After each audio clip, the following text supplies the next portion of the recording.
welcome to episode 10 of the Dimers Sports Betting Podcast. I'm your host, Dave. Without me today is my co-host, Greg. He's at the Tigers-Mariners ALDS Game 3, rooting on his boys from Detroit. We wish him all the best. He's certainly pulling for the Dimers models plus money value on Detroit in that game. Meanwhile, over here, I'm desperate for a Yankees comeback. The rally scarf isn't working yet, but we hope it pulls out all the luck, all the stops for Game 3 here. 60% probability from the Dimers model that the Yankees force a Game 4. That's what we want. It'd be great for our teams, Greg and I, to go head-to-head in the ALCS. It'd be a fun little contest for the show. We could go head-to-head with some picks each game. But for now, we're on the ropes here in Yankee Land, and we just need a win. Just got to get one and see what happens if we can get to Game 4. That said, we're about to dive into the show. We've got a pretty good one for you today. Look back at NFL where we shined in Week 5. Look ahead to Week 6 where we can find some early value from the Dimers model. We're going to look at the PGA Tour. The NHL is back tonight. We're going to have a little fun with that. Got some fantasy football waiver wire pickups for you and some college football insights as well. Just before that, though, one little announcement from me is the Dimers Podcast Q&A. Introducing. Submit your questions for Greg and I. We would love to hear from you guys. This show is all about the Dimers community, bringing the data to life together, showing you how we use the site, what we like to look for. So please send us your questions about the models, about how to use the site, our favorite tips and tricks, what we like to look for, specific betting questions, really anything we can do to help you improve your experience on the site, improve your betting experience. We'll answer your questions on the show, get you involved, and we'll try and do this weekly and see how it goes. Please send us your questions here, right in the YouTube comments, Twitter DM. If you're in the Discord, you can shoot us a DM in there, myself or Jason or Greg. You could tag us with your questions. Send them to our email, thedimerspodcast@gmail.com. Anywhere you send it, we'll see it. We'll grab them all together. We'll put them together, and we'll answer them on the show and hopefully help you guys out even more than we already are hoping we do. So that's it. Time to get right into the show, and we're going to start by looking back at Week 5. Little things we can take away, help guide us into Week 6. The week that was. Far from a chalky week in the NFL. A bunch of underdogs cover, a bunch of underdogs win. The undefeated teams go down as the Bills and Eagles both fall.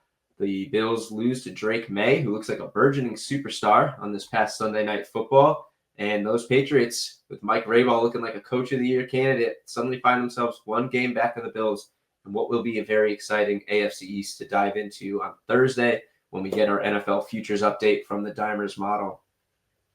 On the unfortunate side of the news, we lost Omarion Hampton to injury. The Chargers rookie will go on IR. He's going to miss at least 4 weeks. Joins his backfield mate, Najee Harris, there, as well as the rest of the Chargers offense that keeps seeming to go down. We lost Rashawn Slater in the beginning of the season, Joe Alt. They keep losing key members of this offense left and right, and it's hard to imagine that they are going to be able to sustain much more of this as the Chiefs and Broncos remain competitive in the division. We'll talk about this a bit later, as in who can fill in the void for Omarion Hampton in our waiver wire segment. More disappointments in Week 5. Woody Marks, what happened, man? I talked you up all week on the show. After a breakout in Week 4, Marks fails to follow it up with very much at all in Week 5. He takes 7 carries for just 24 yards. Nick Chubb takes 11 for 61, including a breakout play that showed maybe he's got a little more left in the tank than we thought. Marks' best play gets called back by holding, so maybe that gives him a better game, a better drive. Perhaps he scores there if it doesn't, but at the end of the day, he simply didn't do a lot. Finished with just 2.5 fantasy points, no touchdowns. Game was a blowout. Didn't play in the second half either. So we're going to have to wait a little longer because the Texans are on bye week, so we're not going to get any answers to this scenario. But we have to be cautious when he come back. And instead of starting Marks right away or betting on him to find the end zone, might just be a hold, wait and see. And hopefully come the real playoffs and the fantasy playoffs, he's a factor for us. If the Texans even make the playoffs, that is. Resurgence, Darren Waller, back with a vengeance, taking advantage of Tyreek Hill's absence, a lack of any real targets in this offense behind Jalen Waller or Devin Achane, who's basically the wide receiver 2 now.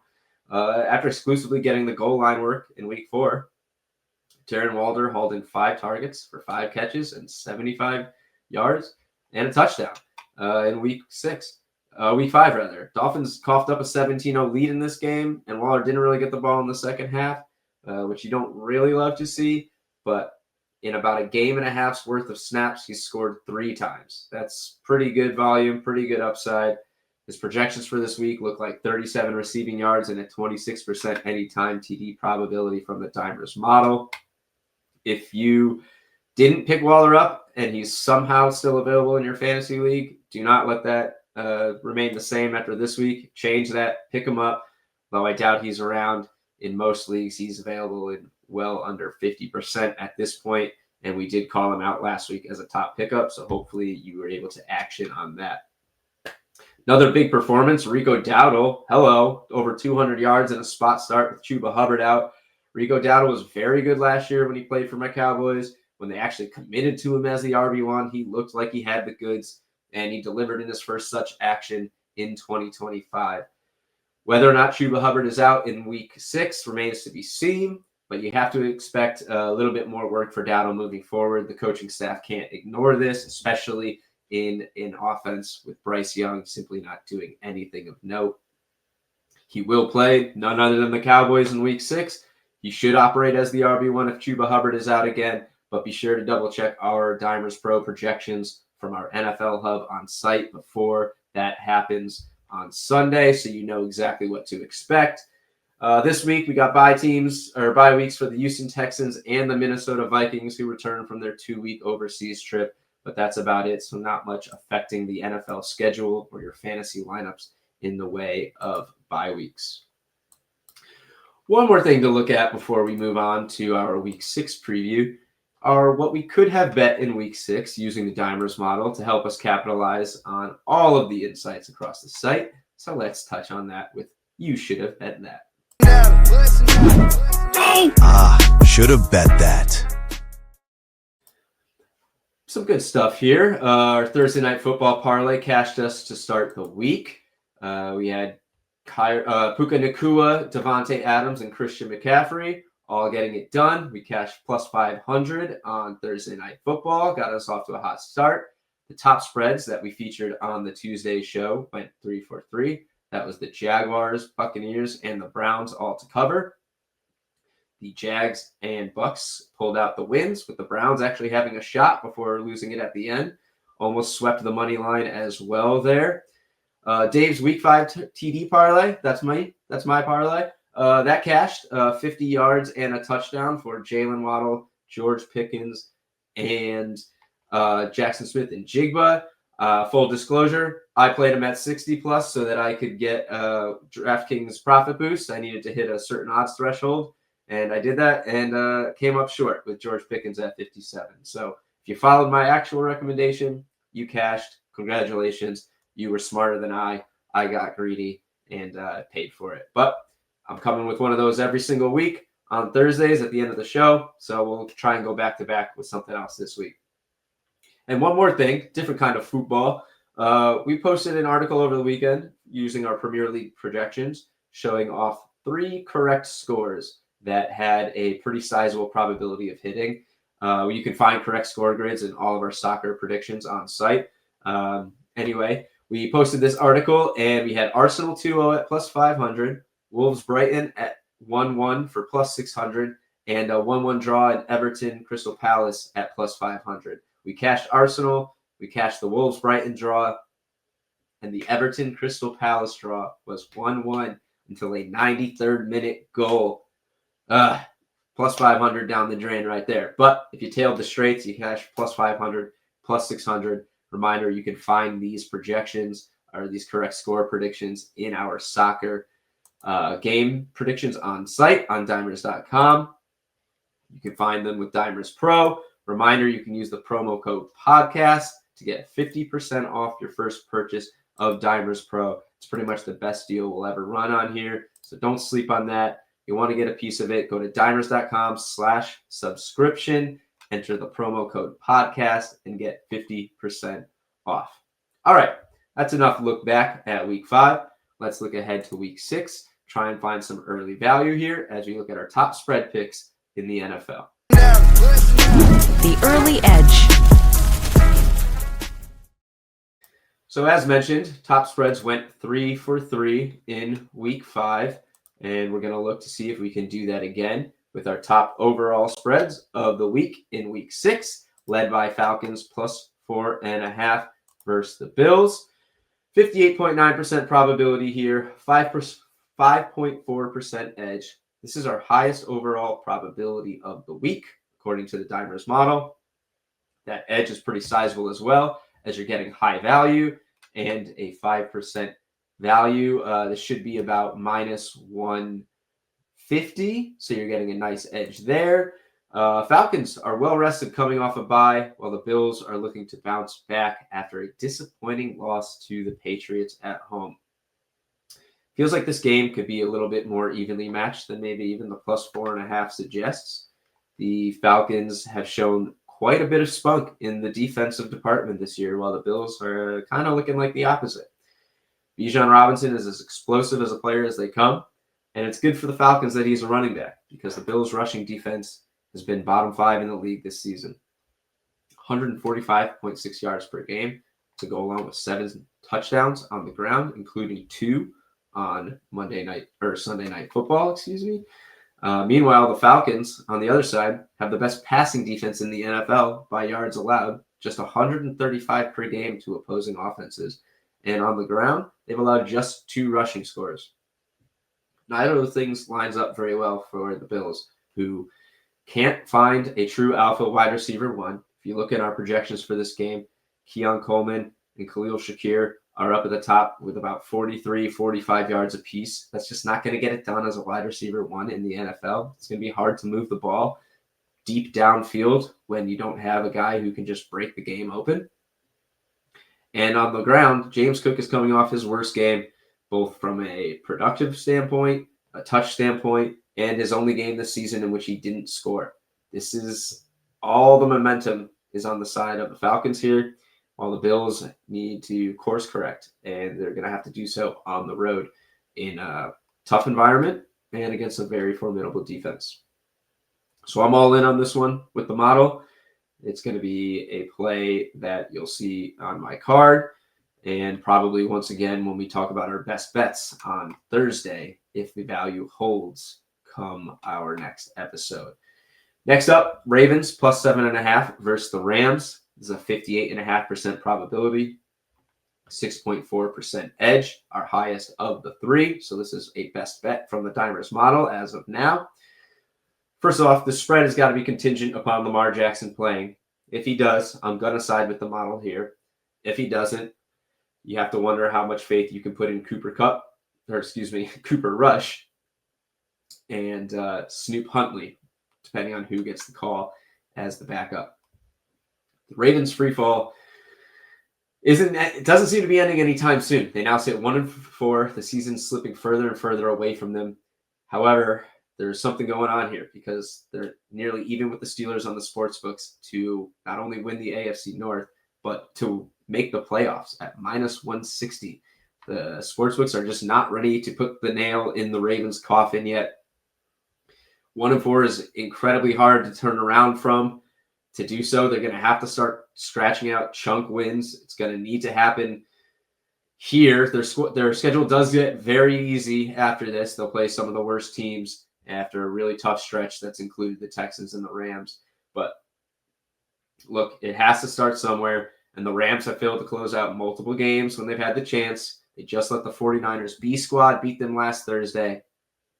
So while the eye test says to fade the Ravens, getting this spread outside of a touchdown does a lot for me personally, and it's probably a big reason why the model has such a high probability on them to cover as well. You don't even need them to cover 2 scores. To cover 1 score, rather. They can cover with 2 here.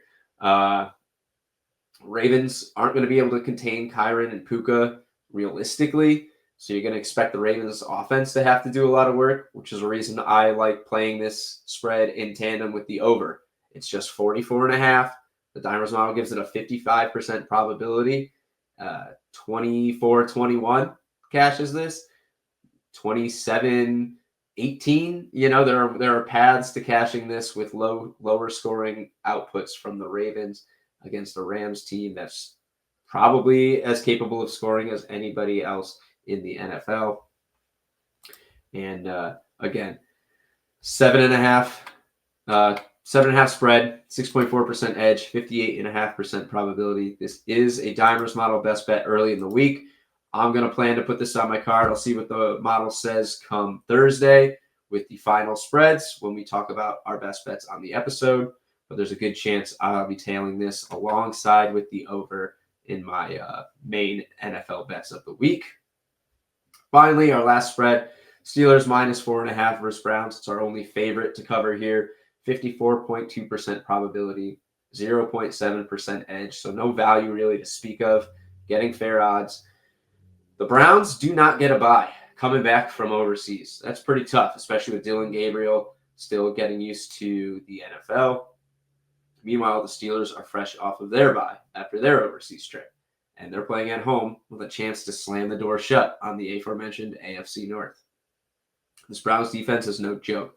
70 rushing yards per game, 152.3 passing yards per game. Both of those are top 4 marks in the league. The rushing yards mark is the best in the NFL. However, they have allowed 8 passing TDs. You can beat them through the air if you can get, the probably chunk plays you're going to need. You're not going to be able to chip away drives at this team. They're going to snuff out your runs. And Kenneth Gainwell and Jalen Warren aren't going to be the running back duo that flips the script on the Browns defense this season, unless they're just catching them in a jet-lagged, upside-down position coming back from overseas here. 1.4 touchdowns to receivers per game by the Browns. So DK Metcalf has probably about as good of a chance to score as anybody. 38.2% touchdown probability in week 6. I would certainly look to him, depending on what the plus money value is on him to score. Aaron Rodgers, he's looked better, I think, than we expected this year. And he's been gifted some wins as well. This is probably going to sit somewhere in the middle. He's going to have to play his best against this Browns defense. But I think they're in a tough spot coming back from the London trip. On the road against the Steelers team in a very good position with a chance to basically win the division here in week 6.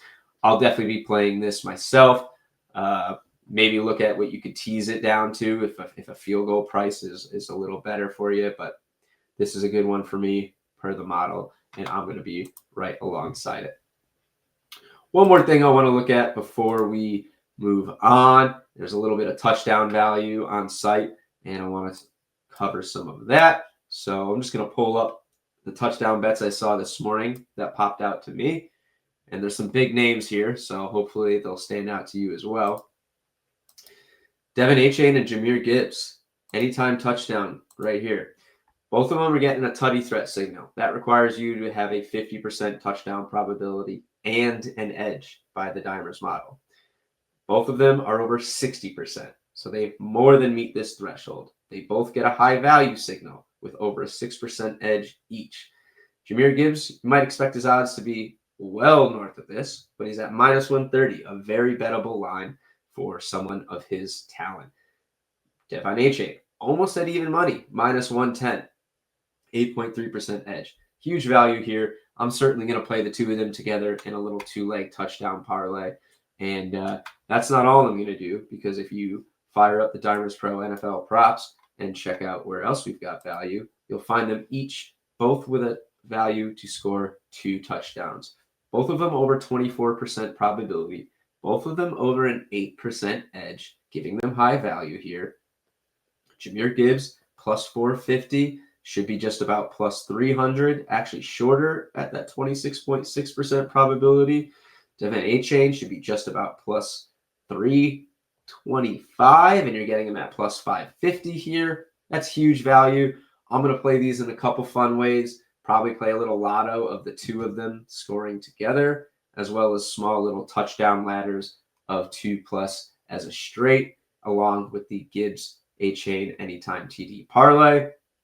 You could find about 25 touchdown props on site for at any time, a handful of 2+, 1 or 2 first TD probabilities as well. So please go on dimers.com, get Dimers Pro, check out what we have for NFL props. You won't be disappointed in what you find, and hopefully you'll put together some winners, straights, or parlays. Okay, that is week 6 preview pretty much wrapped up here. We're going to move into one more NFL section, but it's going to be from a fantasy perspective as we check out the top waiver wire pickups of the week. The fantasy waiver wire. So just a few guys here. We'll start with my top overall ad, and I'm going to pull up a few on screen. They're all going to be the running backs that I'd like to focus on, as the other two are a bit more dart throw plays and very low rostered, so you might even be able to get them as a free agent. But we'll start off here. Top overall ad has to be running back Michael Carter of the Cardinals. He's 39% rostered. I honestly thought this would be higher given the opportunity rising with in the Cardinals backfield. He was the clear lead back in week 5 with Amari DiMercato not only buried behind Bam Knight, but literally throwing away his chance at future touches with a goal line drop that cost them the game. Carter drew 23 total touches, including 5 receptions and a score. He has chance for real RB2 rest of season value as James Conner will not be coming back. He's still available in just over 60% of leagues. Do not sleep on him. He's at the very least a fill-in until Trey Benson is back.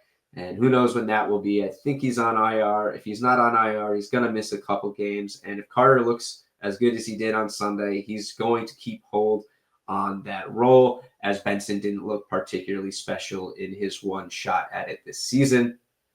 Projected for 51.5 rush yards and a 38% anytime TD probability against a pretty solid Colts defense that's allowed just 2 touchdowns on the ground this week. So if you don't need him, don't start him. But if he's out there, he should not be left on the wire.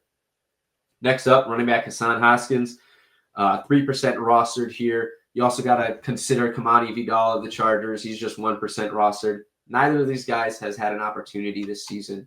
So how this backfield breaks out will truly be anyone's guess. Truthfully, it's likely to be a value-killing split where neither one of them thrives. But there's a silver lining at least this week. The Dimers model has a clear leader with Haskins. His 28-yard projection isn't much higher than Vidal's 20, but his 31% anytime TD probability doubles Vidal's 15%. You need that upside rather than chasing a hope and a prayer for a score in fantasy or if you're betting. Flip side, Chargers also get a Dolphins defense that allowed 200 yards to Rico Dowdle in week 5. That's crazy. If you need a running back, start Haskins, expect very little, and be pleasantly surprised if he goes off. Depending what these rushing lines look like on the books, they're not up yet. There could be some real ladder upside for this backfield on Sunday. For both of them, realistically, depending what their lines are at, because this Dolphins defense is an absolute sieve, and both of them could have a shot at racking up some serious plus money alternate lines. Finally, for running backs, we got to look at Kendre Miller on the Saints. He's 30% rostered in Yahoo leagues. Fortunately, Alvin Kamara is simply no longer the lead back or even the 1A in this offense. This man scored 6 touchdowns on Christmas just a few years ago. But those days are behind us. Season-low touches for Kamara in week 5 in the Saints' first win is concerning. I probably think at best he's a bench stash and a bye-week fill-in right now. Miller's not exactly startable either, but he has 11 touches in back-to-back weeks. He picked up his first score back recently and has over 100 total yards in his past 2 games. Combined, like I said, he's not a start, but he can't be left on the waiver wire. And if you're an Alvin Kamara manager, you absolutely got to pick him up in case he gets traded or Miller fully takes over the clear role, projecting for 33 rushing yards and a 20% anytime TD probability in week 6. Tight end of the week, got to be A.J. Barner of the Seahawks. He's just 2% rostered, but he's already matched his touchdown total from last year in 17 games with 4 already this season in 5. He's halfway to his target total. His role is growing. His target share blew up in week 5 with 7 targets. He previously had 9 through 4 games. He brought them all in. He's improved in back-to-back weeks. Now he'll get a matchup with the Jaguars, who just allowed Travis Kelce to have his best game of the season, including a score. Tight end is a thin position. He should be rostered, but you have to understand you're taking him for his positional value, not his weekly boom upside. We project him for just 17 yards and about a 20% anytime TD probability in week 6. And one more fun guy here, wide receiver Ryan Flanoy of the Cowboys. He's 0% rostered, appropriately so. He just had his breakout game. He's been a Cowboys practice squad and special teamer since last year. He's a late round draft pick. Took 6 catches for 100 yards, 2 huge plays. Jalen Tolbert was a complete non-factor as Flanoy operated as the wide receiver 2 behind George Pickens. His offense runs through Pickens, tight end Jake Ferguson, and Javonte Williams. But Dak is playing at what would be an MVP level if the team could win enough games. And Flanoy has a real chance at a wide receiver role in games that CeeDee Lamb does not play in. CeeDee could be back this week. If they take it easy with him, he might be back the week after, in which case, if you absolutely need a fill-in, Ryan Flanoy looks like a guy you can get, probably for free off the waiver wire at 0% rostered and probably a really low projection this week. So scoop him up if you can. If you're desperate, stash him. You want anybody who can get a piece of this Cowboys offense because they're going to have to score as their defense gives up 40 points a game to most opponents.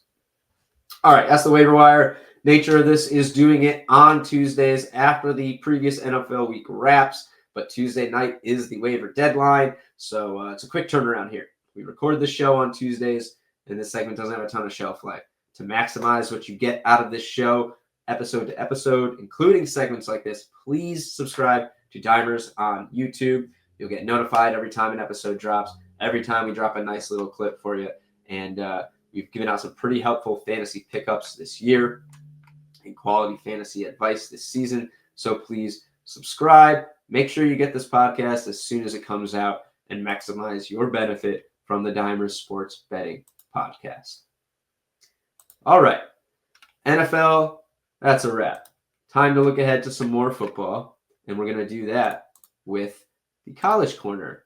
And it's Greg's College Corner. And even though he's not here today, he was kind enough to provide us with his picks. So we are going to hand it over to Greg for College Corner Week 7. College Corner. Back with another College Corner, 3 college football best bets for you for Week 7. This model's been running hot all season long, and I gotta say, I love all 3 of these plays. Once again, we start in the Red River rivalry. It's probably the game of the week. It's a big one for both of these teams. It's a bigger one for the Texas Longhorns. Texas minus 2.5 against Oklahoma. Oklahoma enters this game undefeated. Psychologically, Texas comes into this game off of the loss at Florida. Texas has already lost twice this year. If they have any chance of backdooring their way into the playoffs, they need this game. Most importantly, quarterback John Mateer for Oklahoma. His status is in question. Head coach Brett Venables says he doesn't know if Mateer will play. He didn't play last week. If you would have told us at the beginning of the season we could get Texas by a field goal in this game, we would have all rushed to the bank to size this one up and jump on it.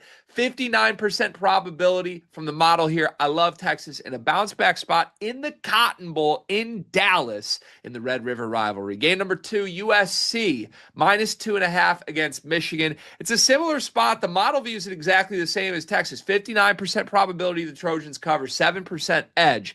USC's offense is deadly. I've been impressed with how they've taken care of business throughout this season. Michigan on the road. Freshman quarterback Bryce Underwood has not been at his best. I think back to that early season game against Oklahoma. He looked a little bit stunned. There was some issues on the sideline between him and running back Justice Haynes. I think USC Maeva, the deadly passing attack of the Trojans, is going to be too much for the Wolverines, and I stand in alignment with the model. For the final game of the week, we stay in the Big Ten here. Indiana on the road at Oregon. The Hoosiers +7. I was surprised to see that the model likes this one, but it reinforces my gut telling me that Curt Cignetti is going to hang in a game of a high-profile caliber for the first time in his tenure at Indiana. This is a spot. Oregon, yes, off of a bye, but off of that emotional win against Penn State the week before, Oregon's got to be riding high. I typically like to fade really good teams that are kind of coming off that emotional week. Indiana, I think, given the hardening that Cignetti went through last season, one of the best coaches in all of college football, who got owned in his biggest games of the year, he's passed those tests this year with flying colors. Think back to that 63-10 win over Illinois. I think this Indiana team is different. Fernando Mendoza, potential number one pick under center for the Hoosiers. It's enough for me to think the Hoosiers keep up with the Ducks on the road and keep this game within a touchdown. There's your 3 best bets. If you want more college football best bets, our model has plenty of them for week 7 and all season long. Get Dimers Pro so you can see them all. All right, there you have it. Greg's 3 picks right over here. Texas -1.5, Southern California -2.5, and Indiana +7.5. Every week, we will have our top college corner picks straight from the Dimers model on dimers.com. Greg picks his, sees what he likes the best and where he aligns with the model, and shares those with us to help us guide us through a very, very robust college football Saturday. Reminder, please like and subscribe. Follow the Dimers YouTube channel. Get the College Corner picks all year long. Use promo code podcast to save 50% off Dimers Pro. Dimers.com/subscription. We got dozens of bets every week, well beyond the 3 that we will share here from Greg's College Corner. Again, thank you, Greg. Good luck to your Tigers today. I hope they are doing well for you as we speak. All right.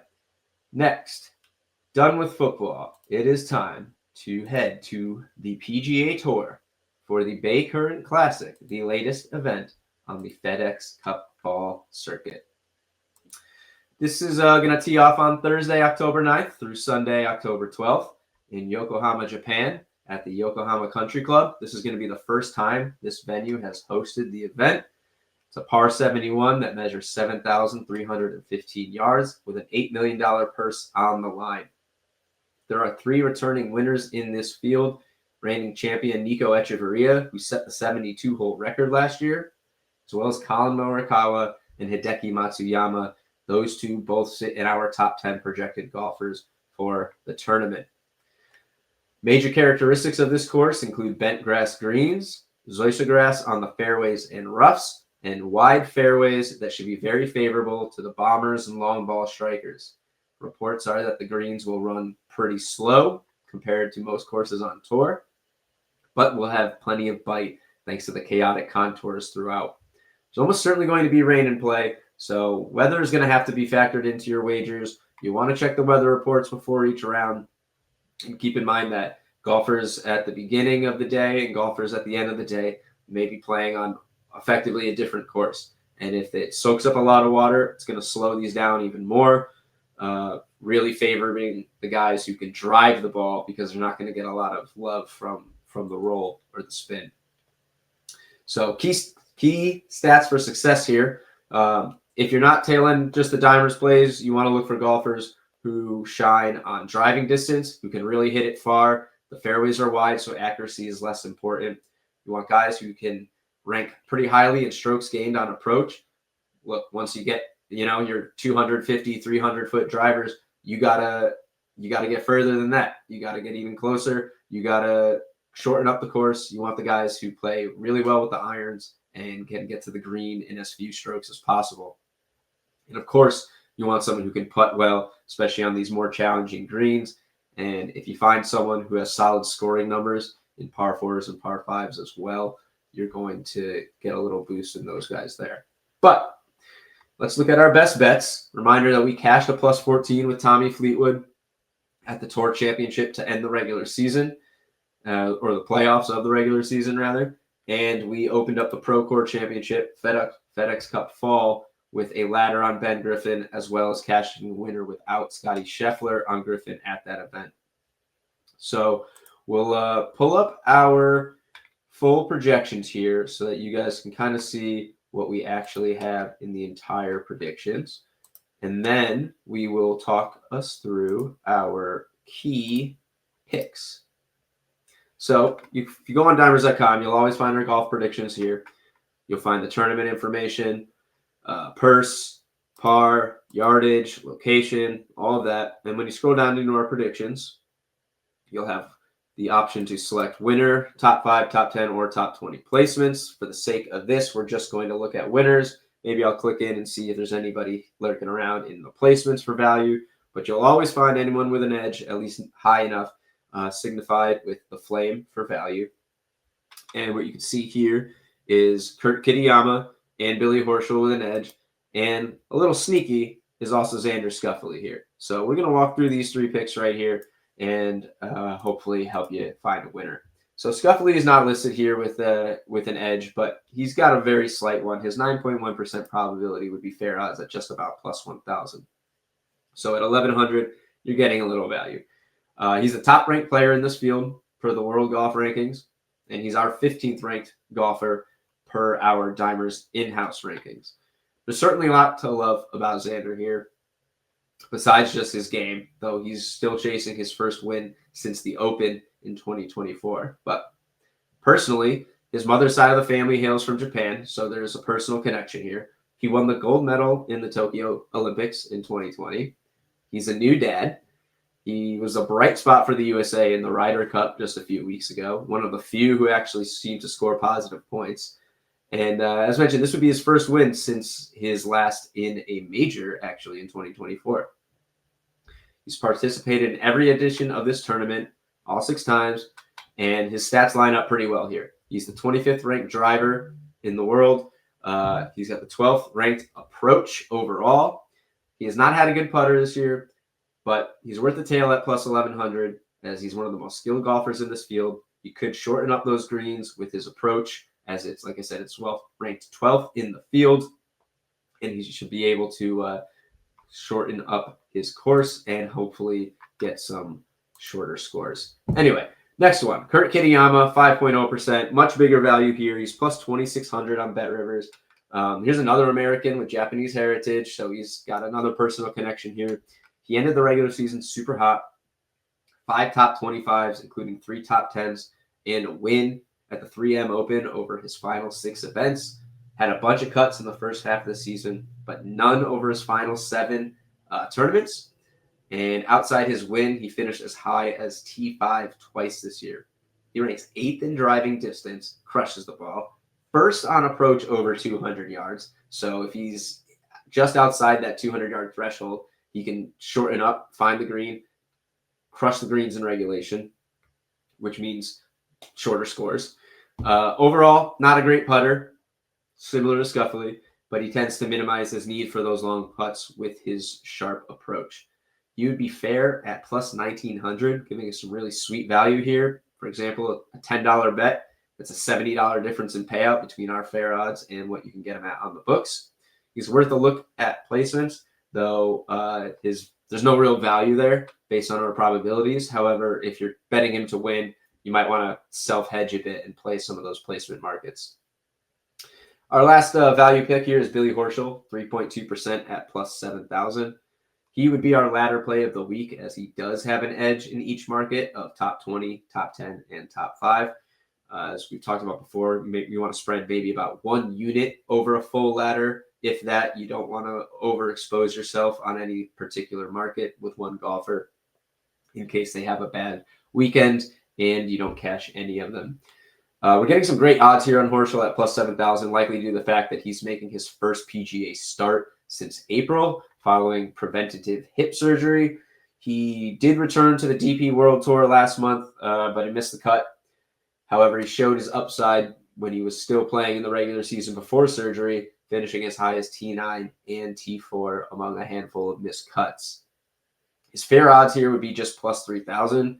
So even a couple bucks on a long shot winner here nets you a big difference in payout. I mean, the difference in payout here, plus 4,000 is a wider discrepancy than his odds even are, or his fair odds even would be. So, a couple bucks here on Horschel, maybe you find yourself in the mix come day 4 of the tournament. And then these guys are just on my personal radar that I think are worth a look. Alex Noren, he's actually here as our second highest, most likely winner at 5.1%, plus 2,200. So just about fair odds there. He's a pretty frequent dimer spot favorite. So I'm actually kind of surprised not to see him get the nod this week, but he's about fair. So it's still worth a play in my opinion. He's never won on the PGA Tour, but he's won on the DP Tour, including a pair of wins to end the season this year. A field of 78 players here would give him about the best chance than he would have at most events, and 5.1% to win has him at about fair odds, as mentioned. One more a little further down here, Michael Thorbjornsen on my radar, just a 1.4% probability to win at plus 3,500 odds, but he ranks second in total driving, sixth in distance, first in greens and regulation. He's really got all the tools if he can overcome his putting deficiencies. He has 3 finishes of T4 or better this season. Guy who's got some upside, in my opinion. I'll be playing all 5 of these guys on my card, notably Scuffley, Kitayama, and Horschel from the Dimers model. So that's our golf preview. You don't want to miss this. Like we said, we've got these tournament projections for every tournament during the year, all season long, all the majors.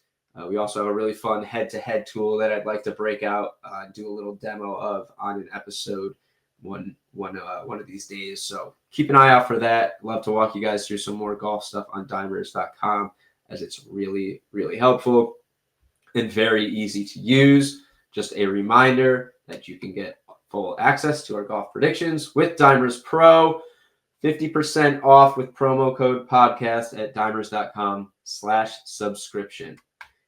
All right. One more thing I want to look at today is going to be on the NHL. The regular season is back today, and we're going to dive all the way in here. We're going to look at some props, and we're going to build a little squad ride parlay here live on the show, and see if we can cash something on opening night. 3 games to get us started here tonight, including the Florida Panthers opening up their quest for a three-peat versus the Blackhawks. We have a full suite of NHL tools on site for every single regular season and Stanley Cup playoff game. Best bets, props, futures, trends, full game predictions. Those full game predictions are loaded. They have money line, puck line, and total predictions, as well as our top 5 first and anytime goal scorer probabilities. Don't want to miss this stuff. It's loaded. We've added 2 brand new markets to both our props and trends this year with assists and points. We are really excited about this, continuing our trend this season of adding more and more features to more and more sports on dimers.com. So not going to spend a ton of time on the NHL today, as most people probably by the time they watch this will not be able to action on this advice, but we just want to show off what we have on dimers.com, and in the future we'll do some fun stuff here with the league. The season's just getting started. We've got all year until the summer to get this in, so don't worry. We'll be back with some NHL beyond this. But here's what we're going to start off with. We're going to use all the tools on Dimers to build a 3-leg goal scorer parlay. We're going to start off with our best props, which is this page right here. From here, you'll find every player prop that we have an edge on, from assists, goals, points, shots on goal, first goal scorer if we have them. They'll all be right here. You can filter and sort, which is what we're going to do, and look for, let's see, we want goal scorer stuff, so we want a goal and shots on goal, because shots on goal is going to lead us to a goal. So anyone with some value there also might have a path to score it. So we're going to highlight these props and check it out. First up, our very first goal scorer prop. Can you get anything better than that? Sam Reinhart. Guy scored 39 goals last season, over 50 the year before. He has 30 in every single season he's had with the Panthers so far. The Panthers are going to look to start hot against a Blackhawks team that couldn't stop opponents from scoring last season. You're getting an edge on Reinhart, 47%. That's probably the highest in this game, which we can check right here. And as mentioned, we have our top 5 first and anytime probabilities. And here you go, Sam Reinhart, top overall. Put him in the back of your mind. We're going to add him to our parlay. We'll go back here and scroll through for another goal scorer. And look, not far below Sam Reinhart is another stud who can score. The bread man, Artemi Panarin, 45.0%, 5% edge, plus 150 odds. So really great value here. Panarin is one of the most prolific players on this Rangers offense. Chris Kreider is gone, giving him even more scoring opportunities. He should be the focus. And if we check out this game, we'll see that Panarin also is not only our most likely scorer for the Rangers, but in the entire game. So lock in Panarin. We will also take him to score a goal. Let's go back to the props, see if we find anybody in Avalanche Kings here with some goal scorer value. So here's Cale Makar, bit of a long shot here, 24%, but at plus 350, you want 300 here, so you're getting an edge. Ross Colton, a little bit more of a deep cut, 20%. No love for the Kings. And then a long shot here with Kiviranta. So you could go with one of these long shot guys if you want, and it's possible that we will. One thing that stands out to me is that we have Nichushkin over 1.5 shots on goal as our highest probability prop of the night. So that's pretty nice, right? You don't really want to play these minus 190 odds unless you're, that's what you're looking for. And we're looking for goal scorers. So let's open up this game itself right here, Avalanche Kings, and see what's hiding in here. Look at the goal scorer props. Nathan McKinnon, just 30%. He's one of the most prolific goal scorers in the game. And a pretty evenly matched crop of 3 guys here. Adrian Kempe is the most likely goal scorer in this game, just 0.4% over Nichushkin. But here we have Nichushkin as our top overall probability at 30.6%. We know from our best props that we also like Nichushkin over 1.5 shots on goal.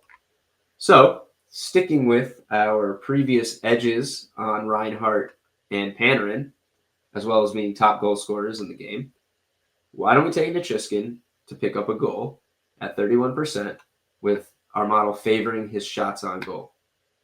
That gives us 3 goal scorers who lead their team and are a top guy in the game, plus tied into 3 edges from our Dimers Pro props. I'm going to see what this looks like. Put this in on DraftKings. Sam Reinhart plus 130. Artemi Panarin plus 150. And Nichushkin plus 215. So you're actually almost getting a value there at plus 215 and 31%. Pretty much spot on. So we're looking pretty good here. That comes out to plus 17 to 1 odds here on our little NHL parlay. So we're going to play that tonight as a little squad ride built by the Dimers model. Sam Reinhart, Timmy Panarin, and Valerie Nichushkin each to score an anytime goal. Built straight from the Dimers model. One guy from each game tonight. And let's see if we can celebrate this a bit on our Thursday episode, talking it up. If you tail this, please let us know. Shout us out in the YouTube comments. Shout us out on social. Reminder, it's going to be Reinhart, Panarin, and Nichushkin for an anytime goal. 17 to 1 odds on DraftKings. Lock it in. Built by the Dimers model. And let's kick off the NHL season with style. All right. That's just going to be, or just about going to do it for today's show. Today's solo show by me. I hope this was not a chore for you to listen to as I take the reins for the first time this season. One more thing to touch on. Let's just see what we got coming up this week on Dimers, and then I'll let you go. What's on Dimers this week? So a little bit more of the same as we've had lately. The WNBA Finals roll on. Game 3 is tomorrow. We, as previously mentioned, correctly predicted this Finals with the Aces at plus 1,300 and the Mercury at plus 1,600. You may even have gotten the Aces at plus 2,000 when we called them out a second time. Don't sleep on the Dimers futures models, guys. They kill it. We've got tons of stuff in play still here. MLB Division Series rolls on. We have games, predictions for every game, every day there. Home run predictions, props, best bets, keep coming back to Dimers and check it out throughout the entire postseason. Our World Series futures will update so you can see if there's any value there after each and every game. Of course, our golf predictions will be updating every single round so you can find the latest value based on who's performing each and every day. And of course, our weekly NFL coverage. We're bringing something to you every single day on site, on social. So head to dimers.com, follow us on Twitter, subscribe to Dimers on YouTube so you don't miss a single beat. Reminder, you can get Dimers Pro for 50% off with promo code podcast at dimers.com/subscription. From the Dimers Sports Betting Podcast, I am Dave. Please gamble responsibly. And Greg and I will see you on Thursday for our deep dive into Week 6, Thursday Night Football, same game parlay, and more. See you.